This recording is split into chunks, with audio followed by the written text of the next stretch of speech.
दिल्ली के आजादपुर में भी 42 मंजिल बनने वाले टावर का शुरुआत में ही विरोध शुरू हो गया है। ट्विन टावर की तरह ही मानकों को ताक पर रखकर टावर का निर्माण शुरू करने का आरोप लग रहा है।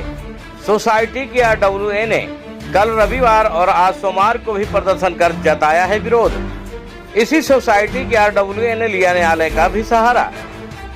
दिल्ली के आजादपुर बस टर्मिनल के पास में M2 के विक्टोरिया सोसाइटी में RWA ने प्रदर्शन किया और बिल्डर पर लगाए बड़ी लापरवाही के आरोप। इसी सोसाइटी में 42 मंजिल टावर बनना है, जिसका विरोध सोसाइटी ने शुरू कर दिया है। कई वर्ष पूर्व जब सोसाइटी बनकर तैयार हुई थी तो उसमें बहुमंजिला इमारतें बनी थी और सोसाइटी का ग्रीन एरिया और पब्लिक यूज की जगह जो छोड़ी गई थी, उसी पब्लिक यूज की जगह में अब आरोप है कि अधिकारियों की मिलीभगत के साथ बिल्डर ने 42 मंजिल टावर की शुरुआत कर दी है। टावर के बिल्कुल बगल में ही दिल्ली सरकार का स्कूल है और दूसरी तरफ पहले से मौजूद टावर है। RWA का कहना है कि मानकों के हिसाब से वह दूरी काफी कम है, इसलिए इस टावर का निर्माण नहीं हो सकता। साथ ही सोसाइटी के निवासियों से जो इस नए फेरबदल में जो अनुमति लेनी होती है वो भी नहीं ली गई है। इस तरह के आरोप सोसाइटी की तरफ से हैं और इसी को लेकर RWA का कहना है कि बहुमंजिला इस तरह के टावर बनने के बाद हादसों की वजह बनते हैं और उसे बाद में तोड़ा जाता है। उससे अच्छा है कि इस तरह के अवैध निर्माणों को शुरुआत में ही रोक दिया जाए। फिलहाल इस बारे में बिल्डर की तरफ से कुछ भी पक्ष नहीं रखा गया। सोसाइटी में मौजूद सुरक्षा कर्मियों ने बिल्डर से किसी भी तरह की बात करवाने से मना कर दिया। फिलहाल RWA के सभी सदस्यों ने न्यायालय में जाकर टावर पर रोक लगवा दी है और अब अंतिम फैसले का इंतजार है।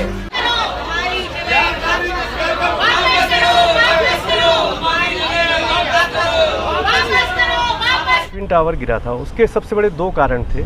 एक तो उसने जो वहाँ के फ्लैट बायर से उनसे परमिशन नहीं ली थी, कंसेंट नहीं ली थी, वो सेम हमारे केस में है। दूसरा सुपरटेक में जो था कि जो टावर की जो हाइट है उसका शायद नेशनल बिल्डिंग कोड के हिसाब से मिनिमम 50% डिस्टेंस होनी चाहिए दूसरे टावर से। हमारे यहाँ पे इसने सारे फर्जी डॉक्यूमेंट्स दे रखे हैं। बिल्कुल बराबर में 30 मीटर पे यहाँ पे एक स्कूल है दिल्ली एडमिनिस्ट्रेशन का, और जो दूसरे टावर भी है, A टावर है, G टावर है, उनकी डिस्टेंस भी कम है। बराबर में इसकी सड़क है। ये अगर कभी कोई हादसा होता है, इस बिल्डिंग को भी मतलब ये बिल्कुल मेंटेन नहीं कर रहा है। यहाँ पे भी सीपेज सारे बेसमेंट में, पता नहीं कब गिर जाएगा, कभी भूकंप आएगा तो उसका कोई वो नहीं है, क्योंकि ये बिल्डर तो सब बेच बाच के पैसे लेके निकल जाएगा। फंसेंगे बेचारे जो गरीब खरीदार लोग जिन्होंने अपनी ज़िंदगी भर की कमाई से ये फ्लैट खरीदे। जो उसमें एप्लीकेशंस लगानी पड़ती है एनवायरमेंटल क्लियरेंस के लिए, उसमें भी काफ़ी सारी चीज़ें, इससे सारी फेक इन्फॉर्मेशन दी हुई है और अफसरों ने सब पैसे खा के इसकी बात पे आंख मूंद के विश्वास किया। किसी ने आके यहाँ पे ग्राउंड पे चेक नहीं किया। हमारी एक मांग है कि जो भी है एक लेफ्टिनेंट गवर्नर ऑफ दिल्ली या दिल्ली के मुख्यमंत्री या DDA के वाइस चेयरमैन एक इसकी इंक्वायरी सेटल करें, जिसमें आके इसकी पूरी जांच हो कि क्या इसने किया हुआ है। इसने बिल्डर ने बहुत दिन से यहाँ पे एक मार्केटिंग ऑफिस बना के रेजिडेंशियल कॉम्प्लेक्स में मार्केटिंग एक्टिविटी कर रहा था। हमने इसकी बहुत। मैं अरविंद शर्मा, मैं president Victoria gardens residents welfare association हूँ और यहाँ पे हम लोग 2015 से रह रहे हैं। हमारी अपनी एक रजिस्टर्ड रेजिडेंट्स वेलफेयर एसोसिएशन 2016 में रजिस्टर हुई थी। अभी आप लोगों ने रिसेंटली देखा हुआ कि नोएडा में एक सुपरटेक का ट्विन टावर गिराया गया, जो कि बिल्डर ने अपनी से नोएडा और ग्रेट नोएडा अथॉरिटी की मिली भगत से सब कुछ किया था। सारी उसमें फेक डॉक्यूमेंट्स जमा करके उसके सब अप्रूवल लिए हुए थे। बिल्डिंग टावर बन गई थी, अब वो गिरा है तो वहाँ पे कितने लोग का नुकसान हुआ है, राष्ट्रीय लॉस भी है। बिल्कुल उसी तर्ज पर ये यहाँ पे दिल्ली का पहला भ्रष्टाचार का टावर बनने जा रहा है, जो कि DDA की मिली भगत से, रिश्वतखोरी से बहुत मोटी हुई है। DDA को इसने बिल्डर ने हमारे खरीद रखा है। जो एक हमारा जो कॉमन एरिया है, 2015 में इसको पार्शियल कंप्लीशन मिला था इस कॉम्प्लेक्स को, विक्टोरिया गार्डन्स को M2 के। 2017 में पूरा कंप्लीशन मिल गया। कंप्लीशन मिलने का मतलब प्रोजेक्ट पूरा हो गया। प्रोजेक्ट पूरा होने के बाद में कुछ भी अगर उसको यहाँ पे कोई चेंज करना है, कोई मॉडिफिकेशन करना है बिल्डिंग में, तो 2/3 लोगों की कंसेंट होना ज़रूरी है, लेकिन बिल्डर ने किसी से ली नहीं। इसके मन में शुरू से मेलाफाइड इंटेंशन थी, 400 BC थी। इसीलिए इसने जो बिल्डर बायर एग्रीमेंट जो 2005, 6, 8 में जो साइन कराए थे, उसने सब लोगों से लिखा के लिया हुआ है कि कभी फ्यूचर में कोई बनेगा, FAR आएगा तो उस पर अधिकार बिल्डर का होगा, क्योंकि जो फ्लैट बायर्स थे उनके पास कोई रास्ता नहीं होता, तो वो उनको जैसे भी बिल्डर मतलब ज़बरदस्ती साइन कराता है करने पड़ते हैं, तो सब लोगों ने साइन किए हुए थे। अभी आके इसने मतलब मैं Naresh Goyal, Victoria garden residents, आप जनरल सेक्रेटरी RWA। क्या विरोध है सर आप लोगों का? प्रोटेस्ट भी आपने देखिए, हमारा विरोध बिल्डर के खिलाफ एक बहुत ही संज्ञान में आया है, रेजिडेंट्स के भी, और कोर्ट में तो है ही मामला।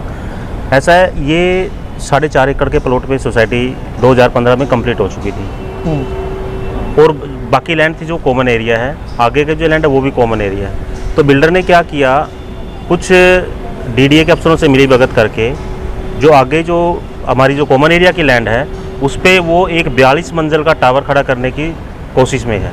कोशिश में क्या है, वो ऑलमोस्ट उसने DDA से कंप्लीशन मतलब अप्रूवल भी ले चुका है। तो हमारा कंसर्न ये है कि जब वो कॉमन लैंड है और 4.5 एकड़ का FAR वो यूज कर चुका है, लैंड वो it land belongs to residents, उसने कोई रेजिडेंट से परमिशन नहीं ली, कोई NOC नहीं लिया, कोई कंसेंट नहीं ली। रेरा एक्ट के तहत ये मैंडेटरी है कि कोई भी कॉमन एरिया में अल्ट्रेशन या एडिशन होगा तो जो ऑलरेडी रेजिडेंस अलॉटीज है उनसे 2/3 की कंसेंट मैंडेटरी है। इसने DDA के कुछ अफसरों से मिलके फैब्रिकेटेड रेजिडेंस की कंसेंट वहाँ लगाई, अप्रूवल ले लिया। हमारा मैटर कोर्ट में सब्सिडीज है।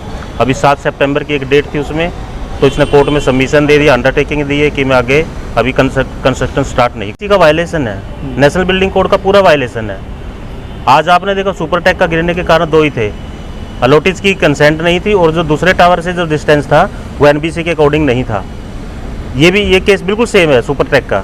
जो इस केस के मेरिट्स है, ये तो उससे भी ज़्यादा अच्छा खासा भ्रष्टाचार है। Vice president RWA M2K Victoria garden. 2007 से मैं यहाँ का पहला 10 में से बायर हूँगा यहाँ के सोसाइटी का जी। पहले इन्होंने बोला 4 साल में कंप्लीट करके दे देंगे। पहले 9 फ्लोर का था ये इनका प्लान, फिर उसको 14 फ्लोर हो गया, फिर जब लास्ट आया तो 19 फ्लोर का ये प्लान हो गया। तब से उस हिसाब से ना कोई यहाँ फैसिलिटी है जो इन्होंने बताया था, क्योंकि 9 फ्लोर और 19 फ्लोर में बहुत अंतर होता है। तो उस हिसाब से रेसिडेंट भी बढ़ गए, तो उस हिसाब से इनके पास ना फैसिलिटी है, ना उस हिसाब से पैसे पूरे चाहिए इनको। कोई भी कंप्लेन कर दो उसका कोई सुनवाई नहीं होता है यहाँ। अभी एक और टावर बनने की जो तैयारी चल रही है उसका कैसे आप लोग प्रोटेस्ट कर रहे हैं? किस उसके हम लोग अभी रेगुलर उसके लिए हमारे RWA और सोसाइटी के सारे यहाँ रहने वाले प्रोटेस्ट रेगुलर कर रहे हैं। अभी पीछे भी हम इनके गुड़गांव ऑफिस में गए थे, कोई सुनवाई नहीं हुई हमारी वहाँ पे। फिर आगे भी हम जो भी इसके लिए करना होगा करेंगे और पूरी जान से करेंगे, इसको बनने नहीं देंगे हम।